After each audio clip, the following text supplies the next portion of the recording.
नमस्कार, जय हिंद, वंदे मातरम। साथियों, मैं अभिषेक मिश्रा आज आप सभी लोगों का हमारे दृढ़ संकल्प पर न्यू एनसीईआरटी पॉलिटी की क्लासेस में बहुत बहुत स्वागत करता हूं। आज की इस क्लास में हम डिस्कस करेंगे क्लास 8 की एनसीईआरटी पॉलिटी का चैप्टर नंबर 1, जिसका नाम है भारतीय संविधान। इस चैप्टर के ऑलरेडी 3 वीडियो आ चुके हैं, पार्ट 1, 2 एंड 3, एंड इन तीनों वीडियोस में मिलाकर के हमने इस चैप्टर का लगभग 85 से लेकर के 90% पोर्शन कंप्लीट कर लिया है। बचा हुआ 10% पोर्शन हम आज के इस वीडियो में कंप्लीट कर देंगे और इसी के साथ में हमारा आज के चैप्टर यहां पर कंप्लीट होता है। तो बचा हुआ 10% पोर्शन जो है उसे हमने सभी वीडियो से अलग इसलिए रखा क्योंकि ये ज्यादा इंपॉर्टेंट है। इसमें हम डिस्कस करने वाले हैं मौलिक अधिकारों को, हमारे संविधान में दिए गए 6 मुख्य मौलिक अधिकारों को आज के इस पार्ट में हम डिस्कस करेंगे। अब इससे पहले कि पार्ट नंबर 4 हमारा आज के स्टार्ट किया जाए, हम एक बार देख लेते हैं कि हमने पार्ट 1, 2 और 3 में अभी तक क्या क्या डिस्कस किया। पार्ट 1 में हमने सबसे पहले बात की थी संविधान किसे कहते हैं, खेलों का एग्जाम्पल लेकर के हमने इस टॉपिक को समझा। एंड इसके बाद में हमने बात की कि भारतीय संविधान सभा का गठन कब किया गया, ठीक है, इसकी मांग कब की गई, इसका गठन कब किया गया, एंड संविधान कितने दिनों में बनकर के तैयार हुआ। एक बेसिक हिस्ट्री हमने यहां पर संविधान को बनाने की डिस्कस की थी। इसके बाद में हमने बात की किसी भी देश को संविधान की जरूरत क्यों पड़ती है, संविधान के कुछ मुख्य उद्देश्यों को हमने यहां पर डिस्कस किया था। एंड इसमें हमने नेपाल के ताजा इतिहास का भी एग्जाम्पल लिया कि नेपाल में किस तरह से संविधान जो बना हुआ था वो वहां के देश की जनता के लिए अच्छा नहीं था, पूर्ण रूप से लोकतांत्रिक देश नहीं बनाता था। एंड इसके बाद में तख्ता पलट किया गया, नया संविधान बनाया गया। हमने नेपाल के संघर्ष को भी यहां पर डिस्कस किया था। एंड इसके बाद में हमने संविधान के दूसरे और तीसरे मुख्य उद्देश्यों को भी यहां पर डिस्कस किया था, ठीक है। ये टॉपिक आपको पार्ट नंबर 2 में देखने को मिल जाएंगे। एंड इसके बाद में पार्ट नंबर 3 वीडियो में हमने भारतीय संविधान के कुछ मुख्य आयामों का अध्ययन किया, जिसमें हमने बात की सबसे पहले कि संविधान के मुख्य लक्षण क्या क्या हैं। एंड फिर इसके बाद में हमने बात की संघवाद की, ठीक है। संघवाद एक बहुत इंपॉर्टेंट टॉपिक है। अगर आप देखो तो हमारे भारत एक संघवाद के ऊपर आधार राज व्यवस्था यहां पर चलती है, ठीक है, जहां पर अगर आप देखो तो एक से अधिक स्तरों की सरकार मिलती है। एक आपको मिलती है केंद्र स्तर की, एक आपको मिलती है राज्य स्तर की, एक आपको पंचायती राज स्तर की, लगभग 3 स्तर की सरकारें आपको हमारे भारत देश में देखने को मिलती है। इसी को संघवाद कहा जाता है। फिर हमने संसदीय साधन पद्धति को डिस्कस किया था बहुत ही डिटेल में, ठीक है। इसके बाद में हमने शक्तियों को बंटवारा हमारे राज्य में कैसे किया गया, हमारे देश में, ठीक है, 3 अंगों में शक्तियों को बांटा गया, विधायिका, कार्यपालिका, न्यायपालिका। इसको भी हमने डिस्कस किया पार्ट नंबर 3 में, आप जाकर के देख सकते हैं। तीनों पार्ट के वीडियो आपको डिस्क्रिप्शन बॉक्स में मिल जाएंगे। फिर हमने मौलिक अधिकारों के बारे में यहां पर डिस्कस किया था कि आखिरकार मौलिक अधिकारों को भारतीय संविधान में क्यों दिया गया, इसके पीछे के रीजंस हमने यहां पर डिस्कस किए थे, ठीक है। इसके बाद में हमने बात की थी धर्मनिरपेक्षता की, जिसको चैप्टर नंबर 2 में अब हमें डिटेल में डिस्कस करना है। चैप्टर नंबर 2 का पार्ट 1 आज ही आ जाएगा, तो आप उसको जाकर के जरूर देखना, ठीक है। धर्मनिरपेक्षता के बारे में बात किया। एंड इसके बाद में फिर डॉक्टर बी आर अंबेडकर के बारे में डिस्कस किया था। एंड इसके बाद में हमारा पार्ट नंबर 3 यहां पर कंप्लीट हो गया। अब आपका पार्ट नंबर 4 यहां से स्टार्ट होता है, भारतीय संविधान में उल्लिखित मौलिक अधिकारों में से कुछ अधिकार, जो कि अब हमें यहां पर डिस्कस करने होंगे। मुख्य रूप से 6 अधिकार दिए गए, 6 अधिकारों को हम आज के इस पार्ट में डिस्कस करेंगे। सबसे पहला अधिकार है समानता का अधिकार, ठीक है। तो कानून के नजर में सभी लोगों को समान माना गया है। इसका मतलब यह है कि सभी लोग देश के कानून को सभी लोगों को देश का कानून बराबर सुरक्षा प्रदान करेगा। अच्छा, इस बात को केवल सुरक्षा के भाव से ही नहीं देख सकते। यहां पर कहने का अर्थ यह है कि इस अधिकार में यह कहा गया है कि धर्म, जाति, लिंग के आधार पर किसी भी नागरिक के साथ में आप भेदभाव नहीं कर सकते। क्या भेदभाव? देखो, समानता के अधिकार का अर्थ यहां पर यह है कि चाहे वो एक गांव का सबसे गरीब व्यक्ति, सबसे नीची जाति का व्यक्ति जो है, उसको संविधान में संविधान जिस नजर से देखेगा उसी नजर से भारत के राष्ट्रपति को भी देखेगा, ठीक है।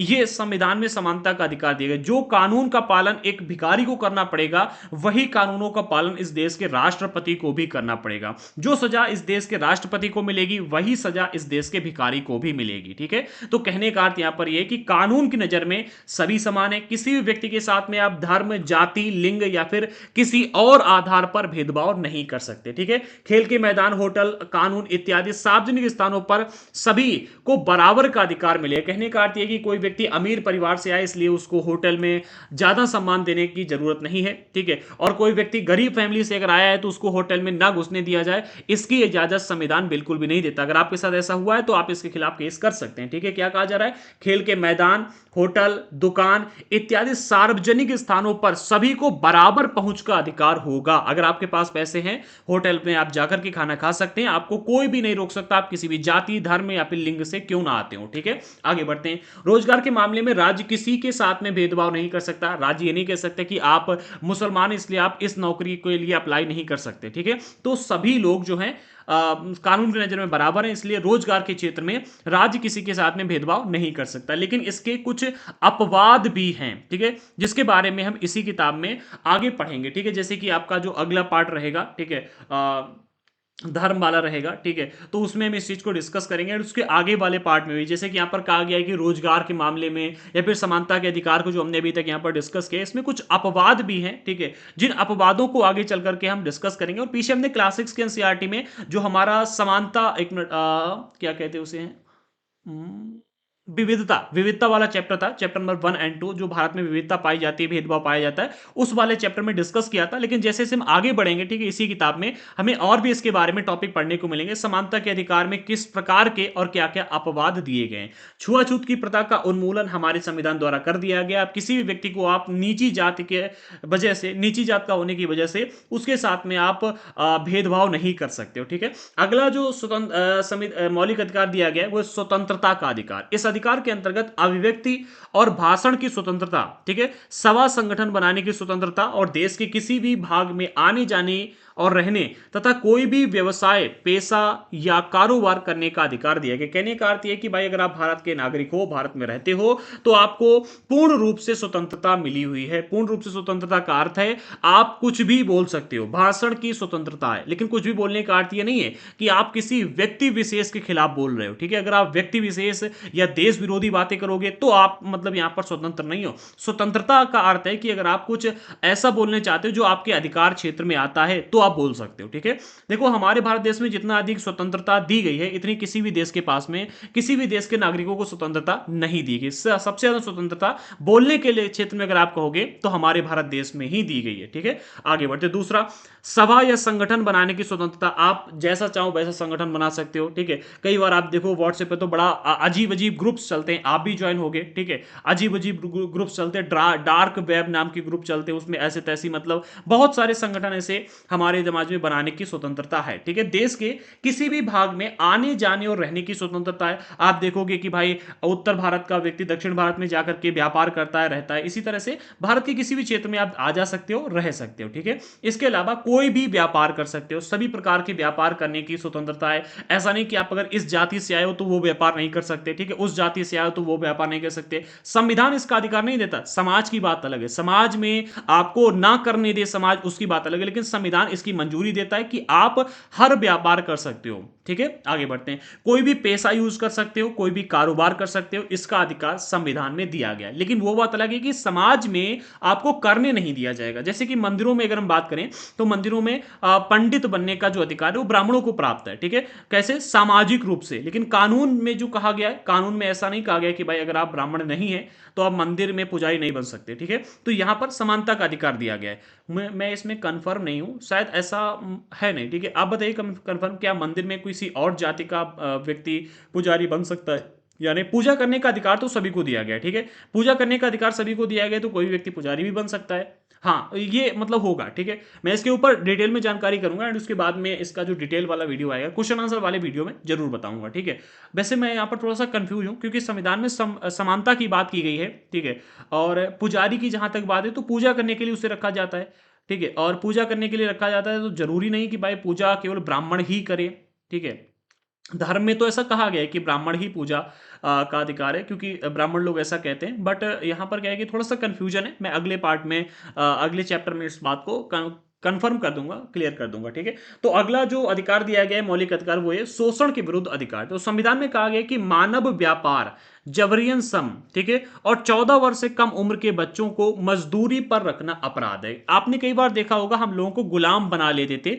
संविधान के आने से पहले गुलामी वाली प्रथा थी, ठीक है, नहीं थी, ठीक है, कि भाई तुम मेरे गुलाम हो। गुलाम खरीदे जाते थे, स्त्रियों को बेचा जाता था, खरीदा जाता था, ठीक है। पुरुषों को गुलाम बनाने के लिए खरीद के लोग लेकर के आते थे। तो ये मानव व्यापार जो है अब बंद है। मानव व्यापार आप नहीं कर सकते, किसी व्यक्ति को गुलाम नहीं बना सकते। अब अगर आपसे कोई व्यक्ति कहता है कि आप जो तो मेरे बात मानो नहीं तो मैं तुम्हारी तुम्हारी गुलाम बन जाऊंगा, ठीक है, जिंदगी भर गुलामी करूंगा, तो उनसे कह देना कि भाई संविधान इसका अधिकार नहीं देता, मैं जेल चला जाऊंगा, ठीक है। लोग नहीं शर्त लगा लेते हैं कि भाई ऐसा होगा, ना हुआ तो मैं तुम्हारा गुलाम बन जाऊंगा, तो उनसे कहो कि भाई कोई और शर्त लगा लो, गुलामी का अधिकार संविधान में नहीं दिया गया, हम किसी भी व्यक्ति को अपना गुलाम नहीं बना सकते, ठीक है। अब कटप्पा कोई नहीं बनता है। जबरियन श्रम, किसी भी व्यक्ति से आप जबरदस्ती काम नहीं करवा सकते। 14 साल से कम उम्र का अगर कोई बच्चा है तो उससे आप मजदूरी नहीं करवा सकते, इस संविधान में कहा गया है, ठीक है। अगला जो चौथा मौलिक अधिकार है वो धार्मिक स्वतंत्रता का अधिकार दिया गया, सभी नागरिकों को पूरी धार्मिक स्वतंत्रता दी गई है, ठीक है। अर्थात प्रत्येक व्यक्ति को अपनी इच्छा का धर्म अपनाने,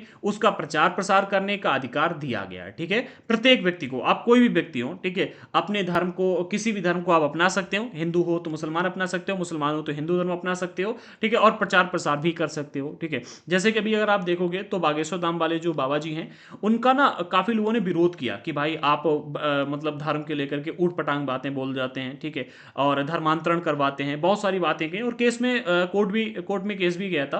तो उन्होंने जब वहां पर कहा जाकर कि हमारे इलाके में ये आ रहे हैं और यहाँ पर अपनी कथा करवाएंगे, ठीक है, इससे लोगों की धार्मिक भावनाएं आहत होती, तो उन्होंने कहा कि भाई वो क्या कर रहे हैं, कि आपको जबरदस्ती परिवर्तन करवा रहे हैं। उन्होंने कहा नहीं, फिर क्यों आपकी धार्मिक भावनाएं अब आहत होती, तो बोले कि वो अपना प्रचार करते हैं। तो उन्होंने कहा कि भाई संविधान में उनको इस बात का अधिकार दिया गया है, तो उनके खिलाफ कार्रवाई नहीं हुई, ठीक है। तो संविधान में इस बात का अधिकार दिया गया है कि आप अपने धर्म का प्रचार प्रसार कर सकते हैं जहां चाहें वहां जाकर के, ठीक है। और धार्मिक स्वतंत्रता तो दी ही गई है।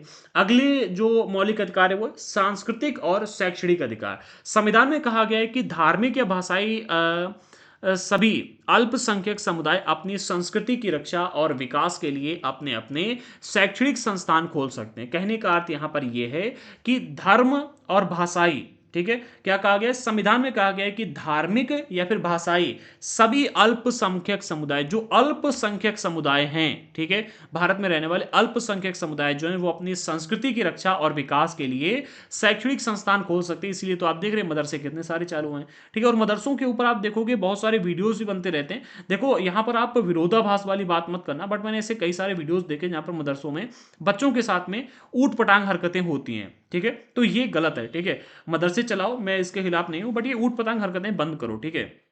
इसके खिलाफ केस भी बहुत कम होते हैं, ठीक है। कई सारे मुसलमान लोग इसके खिलाफ आवाज भी उठाते हैं, वीडियोस आते हैं कि एक भी मदरसा ऐसा नहीं जो कि क्लीन हो, बट यहाँ पर ऐसी चीजें चलती हैं। अच्छा, ऐसे बौद्ध संस्थानों में आपको ऐसा कहीं भी देखने को नहीं मिलेगा, ठीक है। मैं गुरुकुल की बात तो कर ही नहीं सकता क्योंकि गुरुकुल तो बहुत ही कम आपको देखने को मिलेंगे, एंड वहां पर ऐसी बात अगर होगी भी तो मतलब पहली बात तो ऐसी बातें होती ही नहीं है, ठीक है। एंड अगर होगी भी तो ओपन होने वाली नहीं, क्योंकि बहुत ही कम संख्या में भारत में गुरुकुल आपको मुश्किल से, अगर आप पूरे देश में देखोगे तो 10 या 5 देखने को मिलेंगे, बहुत ही कम है, ठीक है। तो उनकी तो बात कर ही नहीं सकते।